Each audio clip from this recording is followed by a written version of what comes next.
Good morning, everyone. Welcome to our webinar session today. We're delighted that you are joining us. I would just request that you all introduce yourself in the chat by saying your name and where you come from. We're excited to have you. So I'll give it a minute for us to do a round of introduction on the chat, and then we'll be able to start our webinar session. So karibuni sana.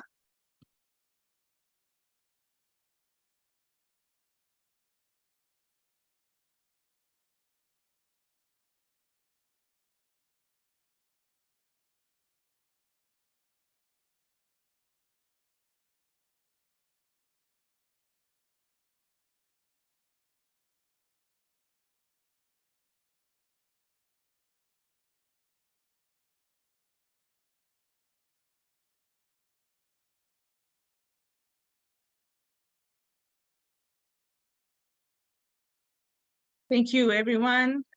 As the introduction proceeds, I'd like to just speak a little bit about the R2C program before we get onto the webinar session. Remember, our session for today, we are discussing the big elephant in the room, the funding landscape. How does it look like? And what should we do? What are some of the common mistakes that we do that we need to avoid? So I'll just share my screen and just speak a little bit about the R2C program, and then we can get started. So my name is Maureen Chaco. I'm the R2C Research to Commercialization Program Manager. And what is this research to commercialization? I'll just start my slideshow. I hope you can all see my screen. All right. So research to commercialization, the R2C program is funded with the FCDO and being implemented in collaboration with Kenya National Innovation Agency, as well as Victoria Ventures. So what really is the motivation behind this program is, in the tech space, technology space, there's a lot of conversation about commercialization or really commercializing this innovation. So we want to replicate this into the research-based innovation. And I mean, several surveys have been done in our institutions, and we realize that a lot of the research is stuck up at the publications, but this is useful research that can actually get to the market, be commercialized, and resolve societal problems. So that's one of the aim of this program. And we have two main objectives. The first one being to strengthen the researchers' capacity to enable them to take their amazing researches into the market, as well as to strengthen the institutions to enable smoother, seamless technology transfer. So the research to commercialization has 5 main pillars. And the first one is an accelerator program. We currently are about to finish the first cohort, and the second cohort is already, the call for proposal is out. And we have the other pillar, which is the TOT, that's really aimed at strengthening the institutions by training of trainers. And then we have a partnership with Mawazo Institute. This is focused on female researchers. And then we have different webinars. For example, this one, we have a total of 12 webinars we're supposed to have done by the end of the year, as well as coaching, because it's one thing to train, but it's also value add to work with the researchers or handhold the researchers or TOT to enable commercialization, to enable system strengthening at the institutions. So we have, like I've mentioned, we have a training, and the accelerator program has 3 weeks of training on the different aspects that we feel the researchers need. Then there's also an element of coaching with key industry experts on specific topics. Then there's also the linkage to the partners, commercial partners, as well as financial partners based on the needs of the researchers. And then the second one is the TOT, training of trainers.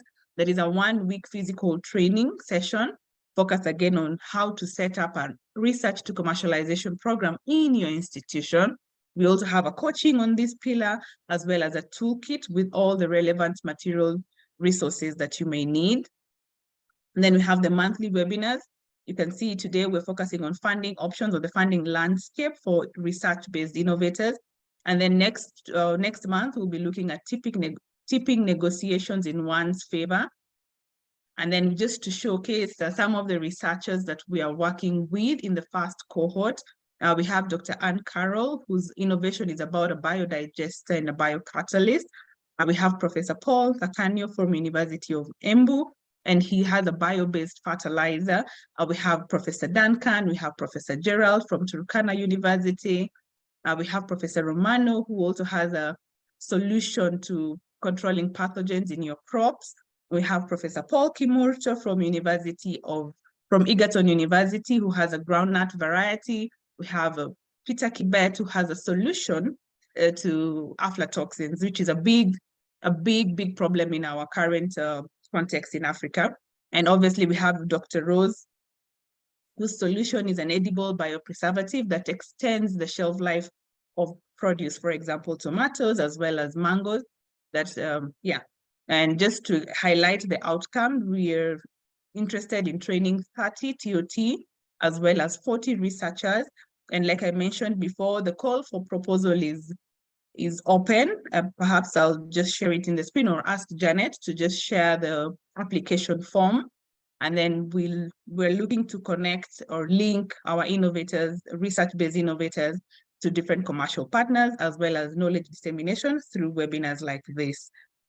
For more information, you can reach out to r2c@victoria.co.ke or follow us on Kenya, as well as Victoria Ventures.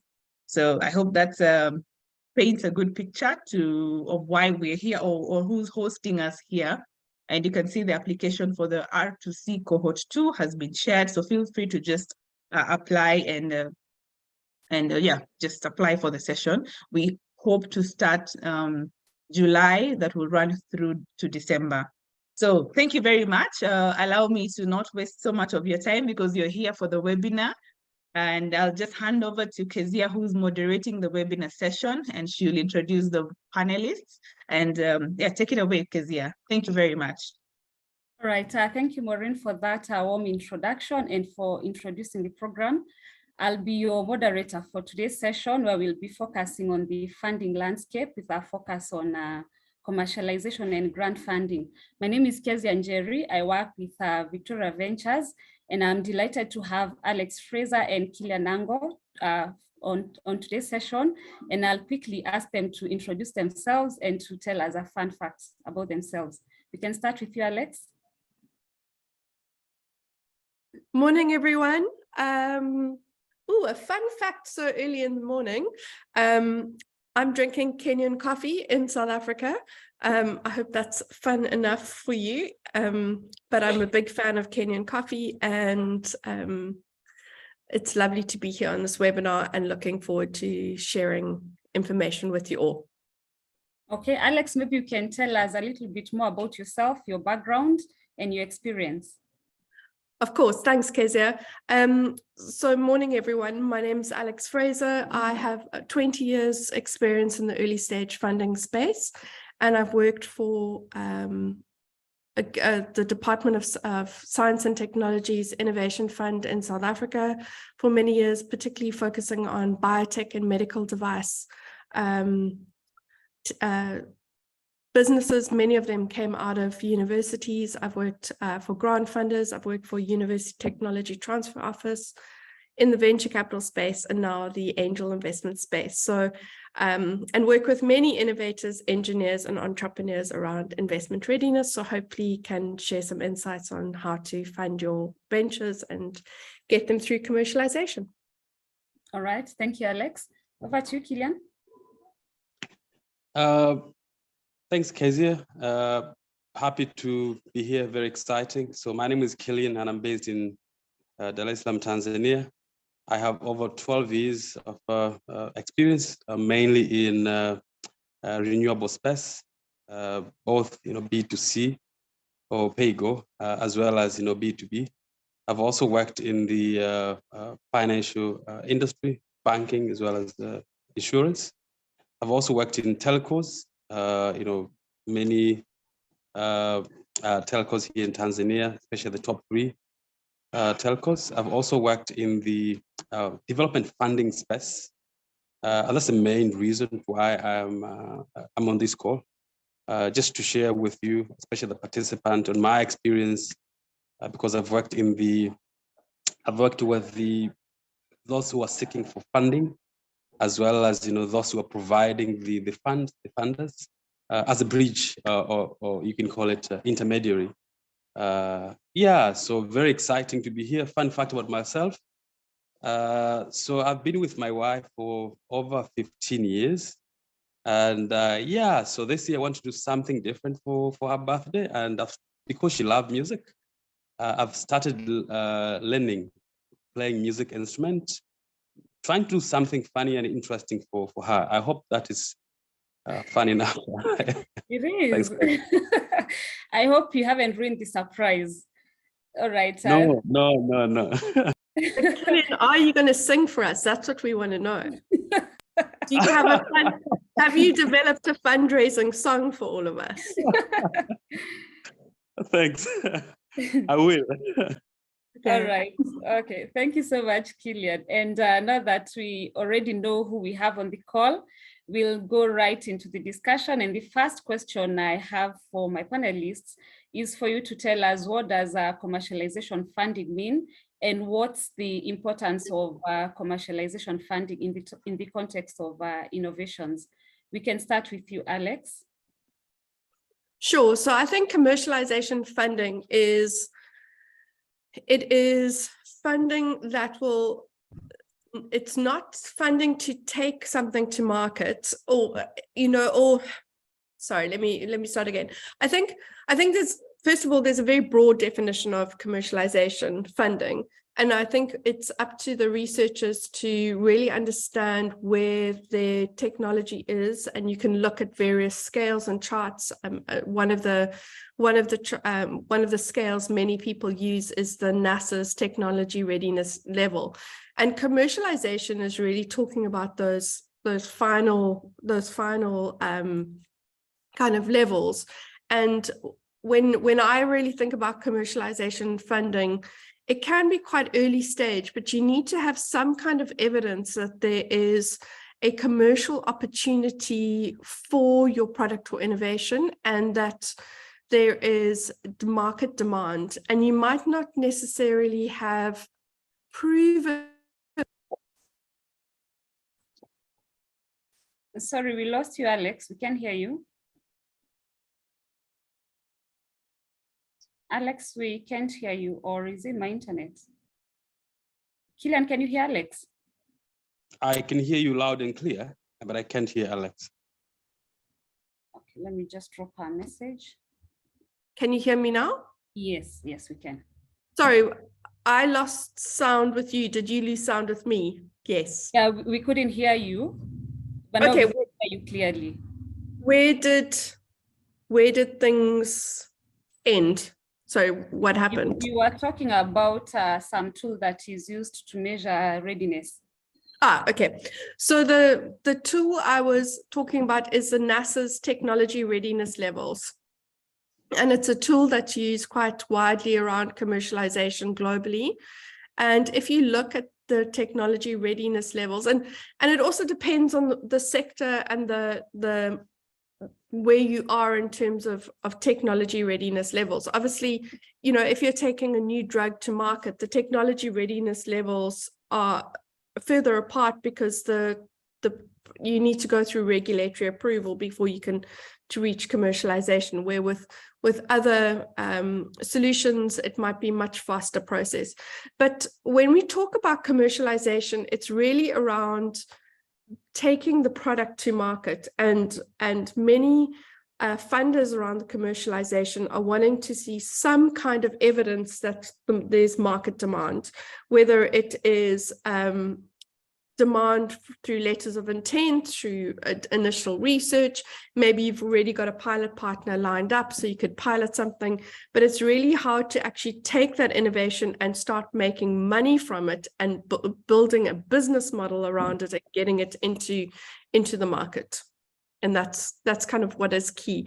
It's not more product development and refinement, it's actually the steps to getting it to start generating revenue and having commercial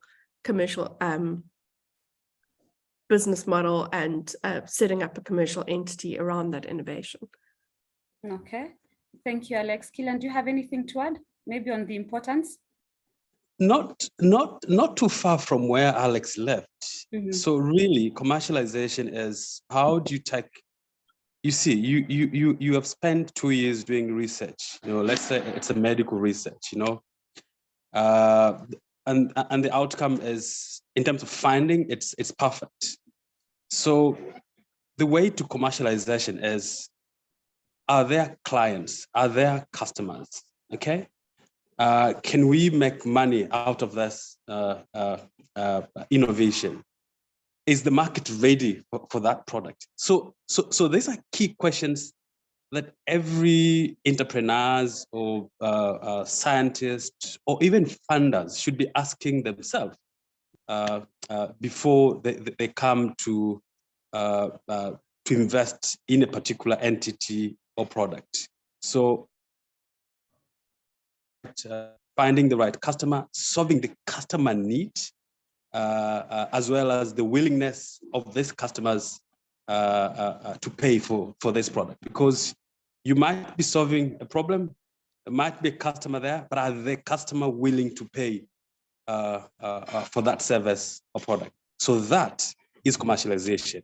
Once you have customers, product, pricing, then you go. I mean, you're almost there, and that's why we use the term MVP, minimum value proposition. Do you have an MVP product ready to take the market? Yes, you think you might solve 10 million. You might reach 10 million customers, or the market universe for this product is 10 million customers. That's fine. But do you have 5 customers who have tested your product, who have liked it, who are willing to pay? That is commercialization. All right. Thank you so much, Killian. And apologies, my video just stopped working, but we'll continue as I try and sort it out. Alex, you had something to add?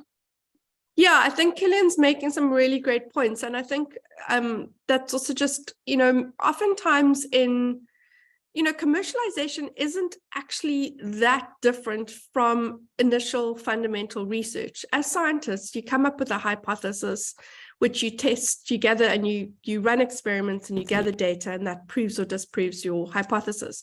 And the commercialization process is very similar, and that's essentially what lean methodology is. And it's around really reorientating your thinking to understand what are the hypotheses that we need to test around the commercial aspects of our product, whether it's around customers, whether it's around business model, whether it's around price point. And that's something that's really important. And to kind of go out and kind of really gather the data that proves or disproves the kind of commercial questions that you have. And, many times what we also see is, you say you've got a medical device, and yes, you might have had 5 doctors telling you it's the best thing since that they've ever seen. But actually, it's about that process, about realizing that, yes, the doctors are going to use your device, but they're not your customers, because the doctors are not going to pay for them. You might need to sell into a hospital system and speak to the procurement officer and go understand the hospital's budgeting cycle and how their budget is structured, and how they can actually procure new devices for their specialists to use. So it's also around actually understanding, yes, maybe the doctor's the end user and you might have had great feedback, but have you actually spoken to the procurement person and understood the procurement process? And then also understood, is there any market education that you need? Do you need to go also run training around your new product or innovation? What are the barriers to adoption? Also things that are also, whenever something's solving a really big need, barriers to adoption are pretty high. All of us know how difficult it is to change bank accounts. And that's because, all of us need money to survive. And if you're locked out of your bank account, or your bank account doesn't work, or you don't get your salary paid into a bank account and you can't make payments at the end of the month, then bits and pieces of your life are going to fall apart. So that's an example of where it's very hard to get people to change bank accounts, and it becomes very sticky. So it's also around, if someone's also very dependent on a piece of technology, trying to get them to switch to a new technology is actually quite difficult, because if it doesn't work, if that new piece of technology doesn't work, then so all of these things are actually aspects around commercialization, getting people to adopt new technologies, understanding the business model, who the customers are.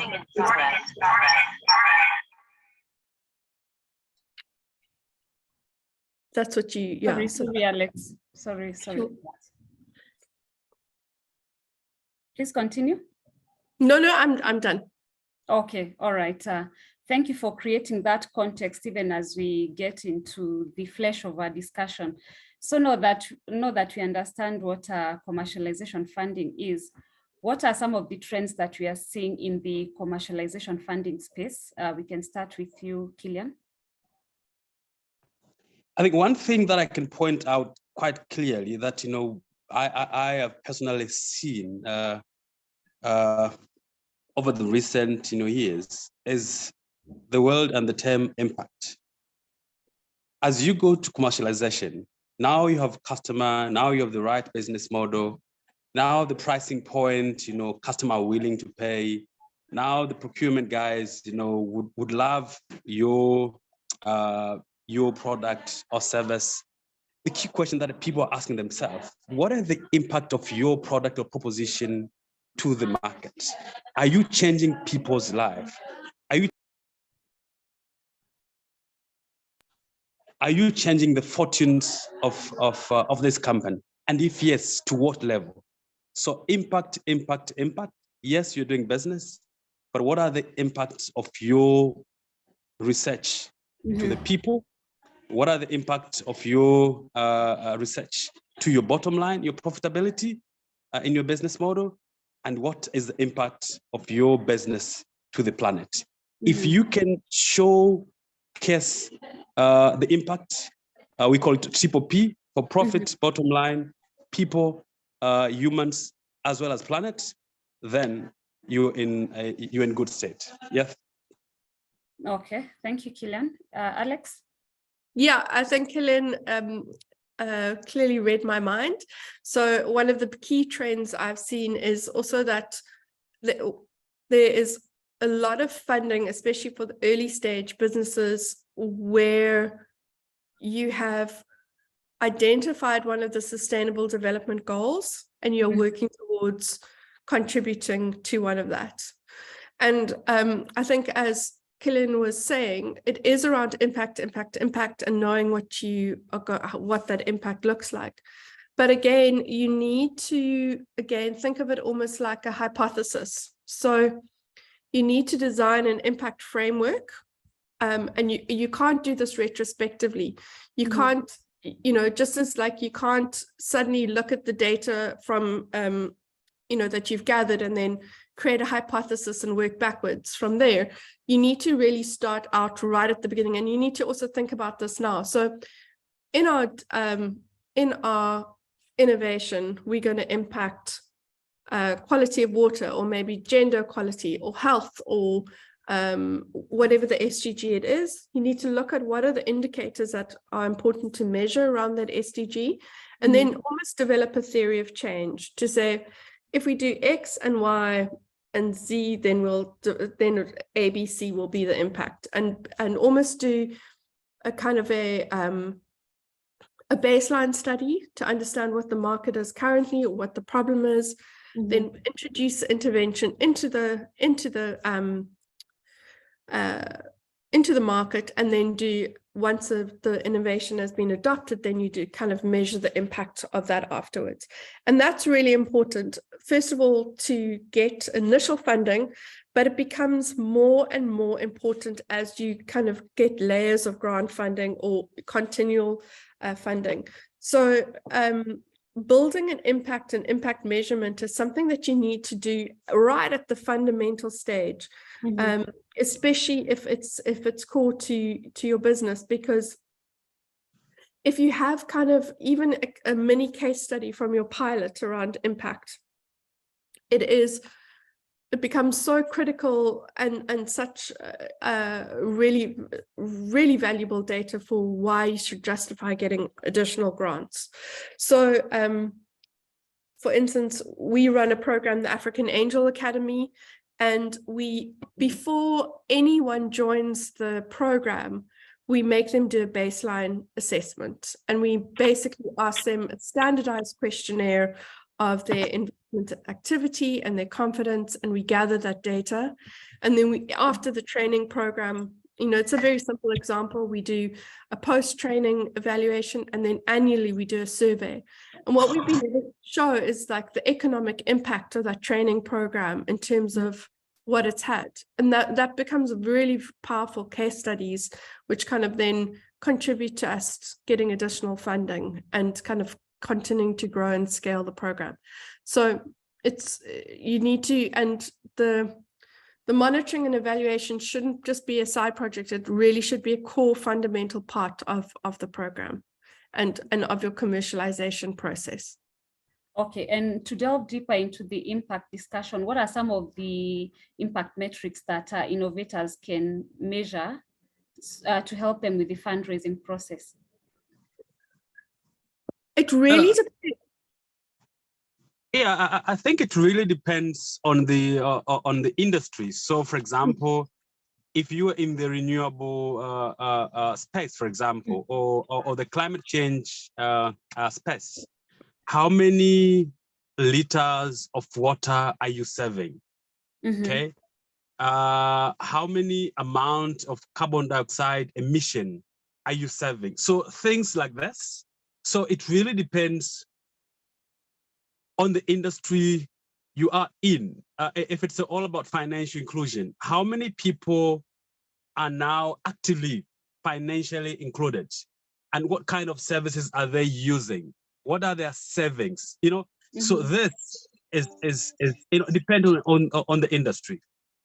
Financial industry have their own impact metrics.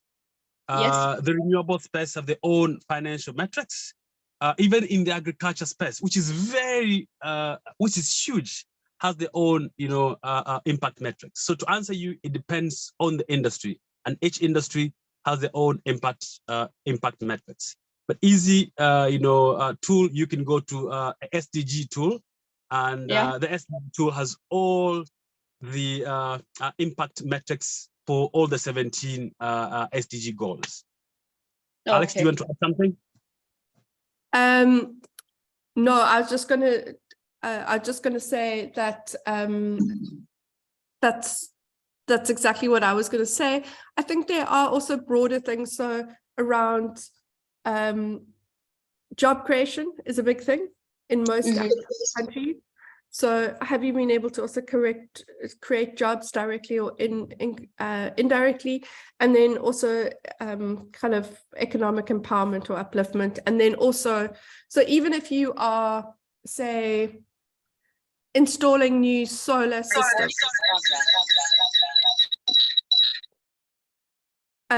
maybe there's also around the economic empowerment around the fact that you are saving people X amount of money on electricity, and you also, there's the carbon savings, but maybe there's also the number of jobs that you are able to create, and maybe you've got a scheme for small businesses where you'll install solar and they can pay it off on a monthly basis, and they can on-sell electricity, you know, through charging stations, etc. So, you know, it really does depend on the business and the model, but beyond the specific SDG targets, it's also around just, I think everyone wants to know also what the economic benefits are as well, whether it's direct or indirect. Okay. All right. Thank you so much. And Kezia, if I might add, you know, some of the industries that we've seen that commands huge traction will be, you know, and at least for my part, is climate change, green economy, initiative or research that advance youth economic opportunities. I think there's a lot of traction there. Of course, you know, agriculture and the like. Okay, thank you. All right, so on to the next discussion point. We know that funders tend to have preferences when providing financing, and would like to understand what are some of the funding priorities for different organizations. Maybe we could just look at the private sector, government agencies, and perhaps the NGOs. What areas have you seen them being interested in terms of financing? We can start with you, Killian. So I think for private, I think the question for them, they're asking themselves, they want to be part and parcel of solving societal problem. Okay, that's the baseline. But the second and most important question that private sectors are asking themselves, can I make money while solving society problem? So if you're running a startup or you have a research that you can prove to Equity Bank, for example, in Kenya, or to an insurance company, or to any private entity, be it a manufacturing company, whatever, if you can show them that you can continue making money, you can continue being in the business you are, but also I'm giving you an opportunity to solve a societal problem, be very much interested to give you funding at whatever level they deem fit at that particular time. For government, they are not very keen at blocking the commercial element. For them, it is mainly if they can solve a particular societal problem, because government is not in the business of making money. Government is in the business of providing goods and services to citizens. But of course, there's a way where a commercial entity or a researcher can make money while trading with the government. And of course, it depends on areas where the government have seen a problem. So issues, for example, to do with education, if you can come up with a solution that solve a particular problem in the education sector, issues to do with sanitation or water, that area, the government, will be keen. For donors and family offices, I think it really depends on the mandate, the particular family offices, and the reason to why that entity was established. Yeah, and it varies. It varies from financial inclusion to protecting the environment, providing clean water, etc., etc. So really depends on the mandate of each of these entities, and each of them. And it is very important to understand the mandate of the portfolio of the provider of funds for you to align better. Maybe Alex, you have something to add there? Yeah, I think the golden rule is, we can broadly categorize different funds into different buckets, whether it's private, whether it's NGO, whether it's government, but every funder is different, and you need to spend time actually looking at their website and reading and asking questions around what is the type of funding that they provide. Some people do funding calls or the open funding windows, so you need to apply within a very specific time period. I think you need to there's no shortcut. You need to kind of read the fine print. So especially with grant funding, sometimes grant funding can be a wonderful option, but sometimes grant funding is almost inaccessible. So it might require matching funding, or it might require, it might be a results-based grant, which essentially means that you've got to run the entire process and prove the results, and which are financed upfront, and then you only kind of claim the funding based on the results. Likewise with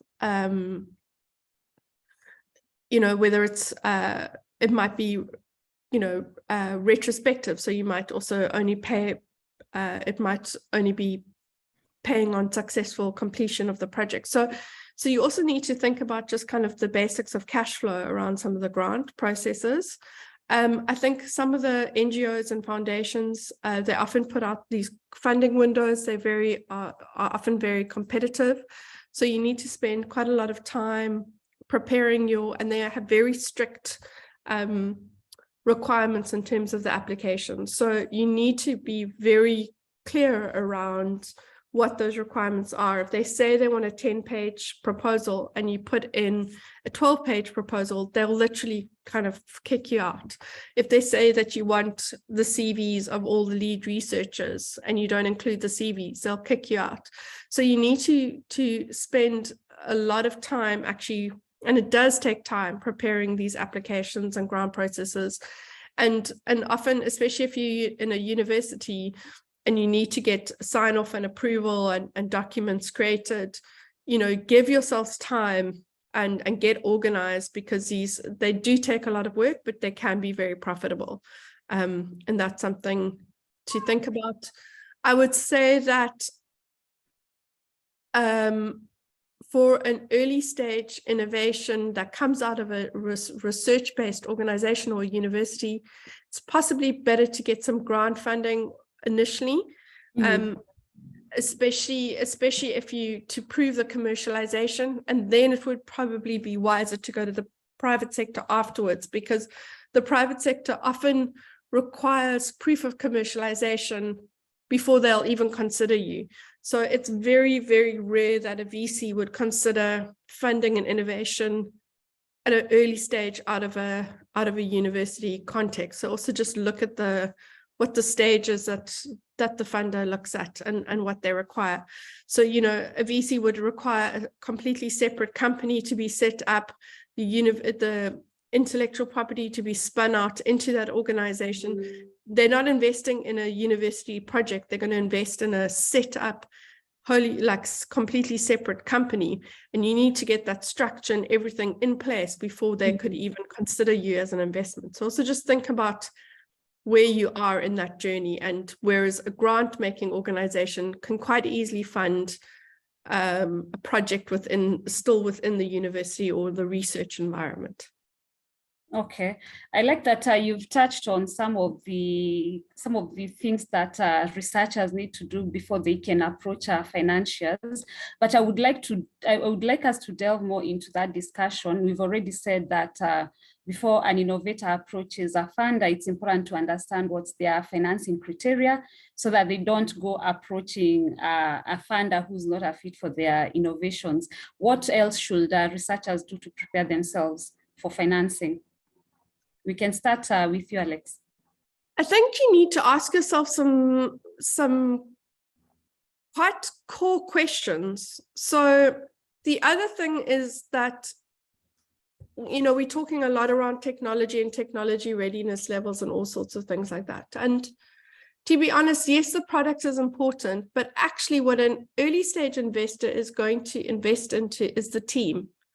So you need to ask yourself, what is a commercialization model around this piece of technology or this product? And what do I, as a lead researcher, want? Because you might need to ask yourself some quite hard questions. And it could be, do I want to leave academia and become the chief technology officer in a new company and possibly find a CEO as a co-founder to commercialize this? There's a huge amount of risks. You're giving up a position in a university, you're giving up salary, you're giving up security. Is that something you're wanting to do? You know, often funders will require you to be fully committed into a separate entity. Or do I want to potentially look at licensing the technology? Could it actually just be licensed to another organization who's already active and working in the industry? So say you've got a medical device, maybe it would be best to actually just license that piece of technology into someone who's already operating in that field. So you need, you know, or do we want to you know, so I see someone who has a new type of ground nut. Maybe you want to register that with kind of plant breeding rights and then license it to big groundnut farmers, and then just get a royalty fee for. So it's also around what's a right model around commercialization, and also, do you have the appetite and aptitude to really develop a spin-out company? So because, you know, maybe you've got a piece of technology, but you need to understand, well, do I want to own and commercialize that piece of technology? Do I want to partner with others? Do I want to license it? Do I want to outright sell it? You know, And that's something to really think about, because that will then determine the strategy around getting the funding, getting the setting up the structure, and also around what you, and then also if you are going to set up a company, you really need to ask yourself, well, I've never seen someone who is a CTO and a CEO. They're very different roles, and you need to think about what is the role that you're going to play, and who do you need to bring on board, and how do you incentivize them in order to make this a commercial reality. Okay, thanks, Alex. Killian, do you have anything to add? Yeah, not too far from where Alex has left, but I think the very first one and the very basic, and most of time we forget to ask ourselves is, do we really need the fund? And if yes, what is it for? Mm-hmm. If we can showcase, if we can demonstrate that yes, we need $1 million, and this $1 million is for product development. Mm-hmm. And once we do product development, we will be able to achieve this kind of milestone. Mm-hmm. Then the investors will consider your request. So really is to understand whether you need the funding, and if you need the funding, what structure? Do you need debt? Do you need equity? Do you need quasi-equity? Do you need grant, et cetera, et cetera? Yeah. And what's the impact of $1 million investment into your equity structure? Are you able, to accommodate changes of equity or shareholding into this kind of investment? So that is key. Second, which I will emphasize, people. Organizations, companies are run by people. Investors are going to look at you first. There's a difference between researching and running a profitable company. Are you able to run a profitable entity? Yes, you need funding for product development. Once you have that product ready to the market, as Kezia, as Alex, are you ready to turn that product now into $1 billion or $10 million company? So people, make sure you were grounded into all areas, not only your research, but also other areas like product development, marketing, et cetera, et cetera. Not knowing into details, but high level understanding of all the company or entity operation is very important. Over and above that, you should have someone in your team who complement such skills that you don't have. You should have a very strong finance person who can sit with investors and say, we need $1 million because of this. After this $1 million, we're not looking for equity anymore. We'll be looking for grants. After receiving the grants, we'll be looking at debt. And these are the impact of this funding instrument when they come through. And this is how our financials will change. As a social scientist or as a researcher, you might not be able to answer this question, but if you have people in your team who can complement the skills, is very important. So those are my 2 cents there. Thanks. Okay, I like that you have both emphasized the need to have the right team in place. And my question is, in a situation where you have researchers whose network really might be other researchers or other academia, where can they find these business people that they can bring on board? I think that's a very interesting question. Attend meetings, attend networking events.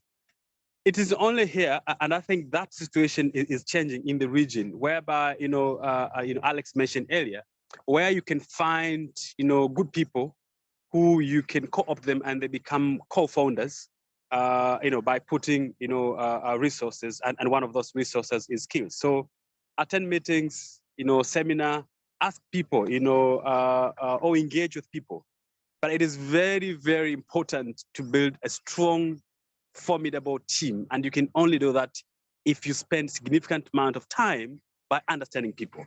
It is not like, I have a research product, I'm going to this seminar, I see Killian, he talks very well, he understands finance, then I'm throwing a proposal. You don't know some, there's some ethical issues, etc., etc. So it is a partner for life. It is not like, it is not a quick fix, it's a marathon.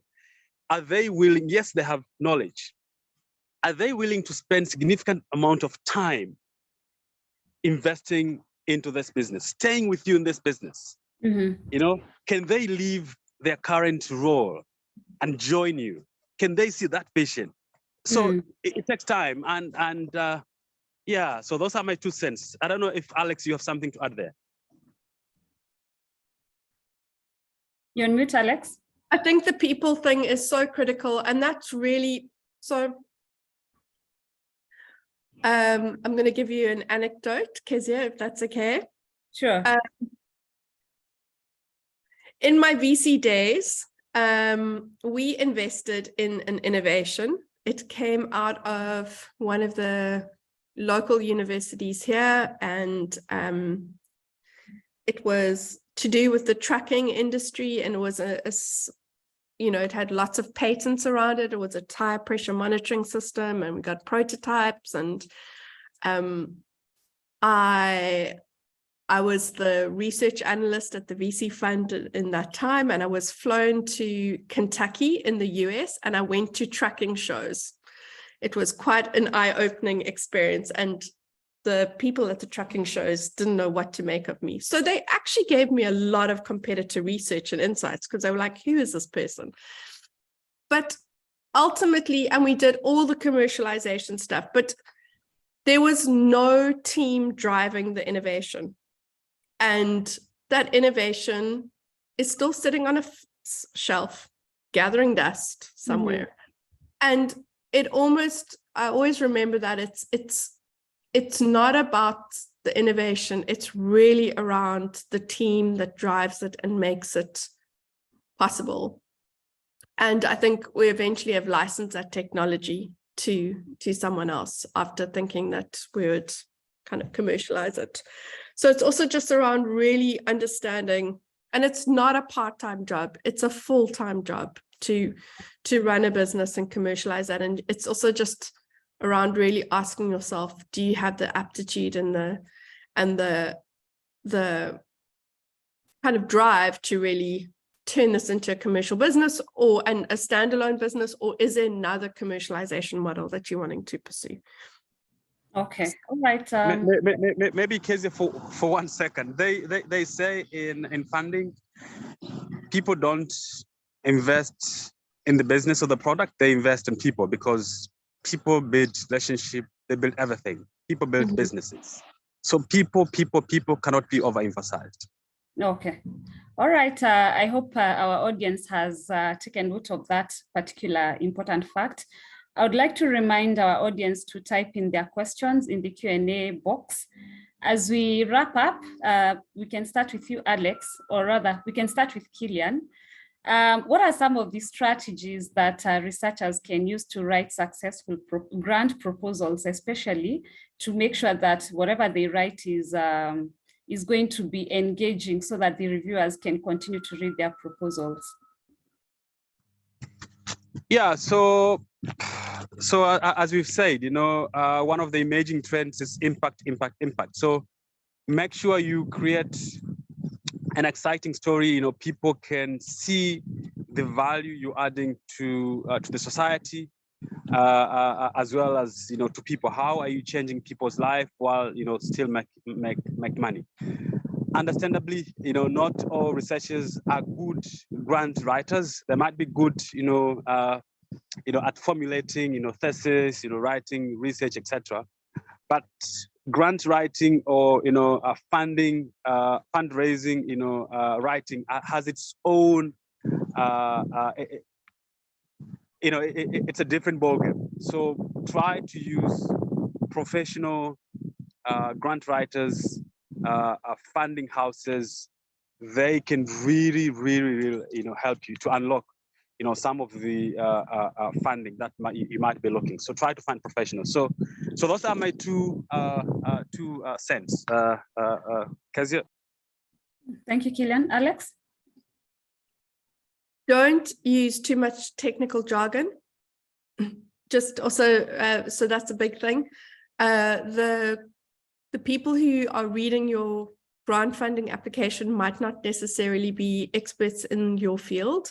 So remember to write something around that is, and there's a wonderful quote, it's also around distilling the benefits around the innovation for your target market is so much more important than necessarily listing all the technical features of an innovation. So it's also around not using too much jargon, really, as Killian was saying, emphasizing the commercial opportunity and the impact opportunity around this potential innovation.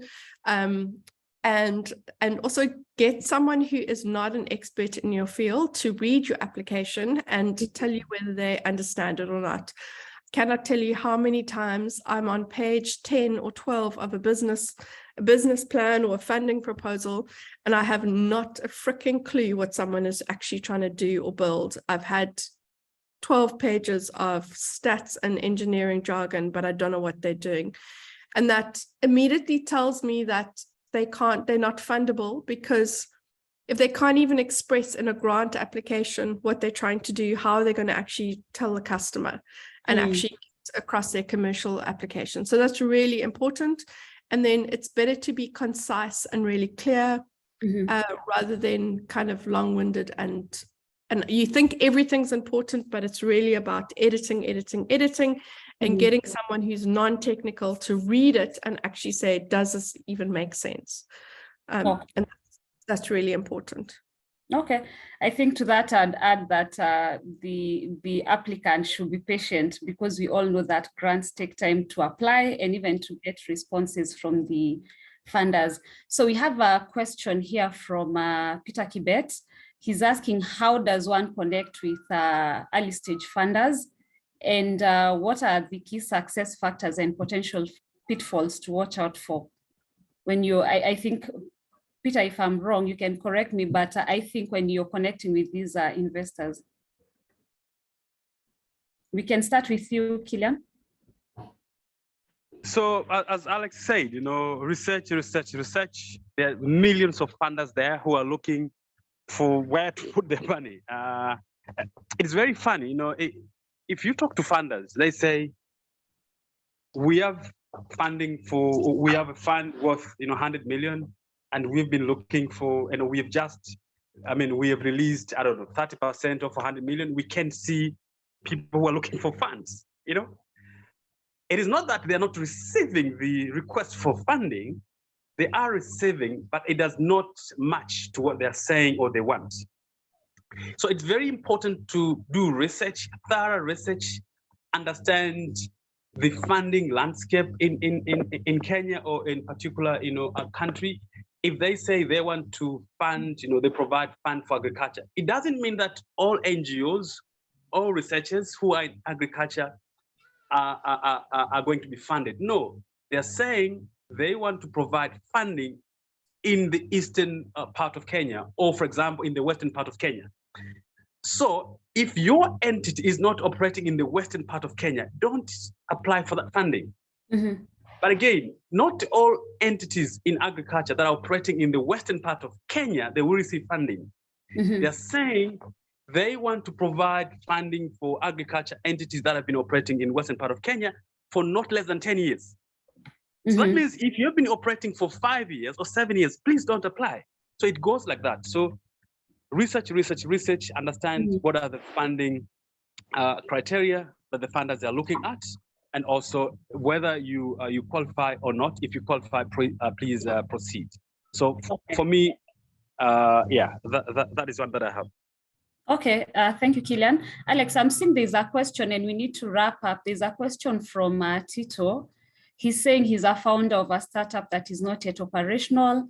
I have obtained a letter of intent from Nairobi and Uasin Gishu County. Our startup aims to leverage the power of AI to enhance the effectiveness of healthcare services. How should I go about it, considering I already have 2 counties ready to use it? These are the only counties I've sold the idea to. So if I understand, the question is how can he go about engaging with these particular counties? So I think the letter of commitment is interesting. I think you need to understand, it would be important to understand what the commercial model is, but I would almost map out a pilot process. So understanding how would you pilot your AI application in these two counties? What would it cost? How would you prove that this application would be useful, and what would success look like? And then Tito, you could then look for suitable grants that could possibly help you fund this kind of pilot project. So I think that would be the next steps. And yeah, but I would look at grants. So once you also know how much it's going to cost, you can then also see what size grants you can apply for. And you can also see, maybe people, maybe the counties would co-fund the grants to kind of test the application. So that's also some things to really think about. And just one last point is, guys, Google is your friend. Set up Google alerts around, put in keywords around the types of funding you are looking for, or grant funding, or and put a Google alert out so that anytime there is a funding announcement, once a week you get a list of all the different funding options. We've set up Google alerts. We've got a number of Google alerts set up that every week I've got a slot in my diary around business development, and I get Google alerts around what funding applications are open in terms of the programs that we run and on various platforms. And so I always know about applications coming up, and Google is free. So set up a Google alert account and release and join a couple of and DevEx is really fantastic. It does cost quite a bit of money, but maybe your universities are even subscribed to DevEx, but DevEx I visit on a bi-weekly basis as well. All right, I see we are running out of time, and there's one more question, but we'll respond to you, Dr. Joyce, on email. Thank you so much, Killian and Alex, for sharing your insights, and I'll quickly thank the audience for joining us and hand it back to Maureen so that she can close the session. Enjoy the rest of your day. Back to you, Maureen. Thanks, Kezia. Thanks, Kezia. Really enjoyed. Thanks. Thank you. All right, so thank you very much. I think you have shared some very useful strategies, very useful insights. I particularly liked when we're talking about the trends, it being, what impact are you creating? I think that's a critical element that as a researcher or as an innovator, you're trying to, even before you go looking for that funding, you need to be crystal clear on what impact that you're addressing or trying to address. And then I think I also liked the document that was shared about the SGD metrics that they use. I think that was pretty useful. And then also the emphasis on the teams. What type of teams do you have, and how are these team members perhaps useful in proposal writing, or even just as you're on your journey to research to commercialization? I liked that particularly.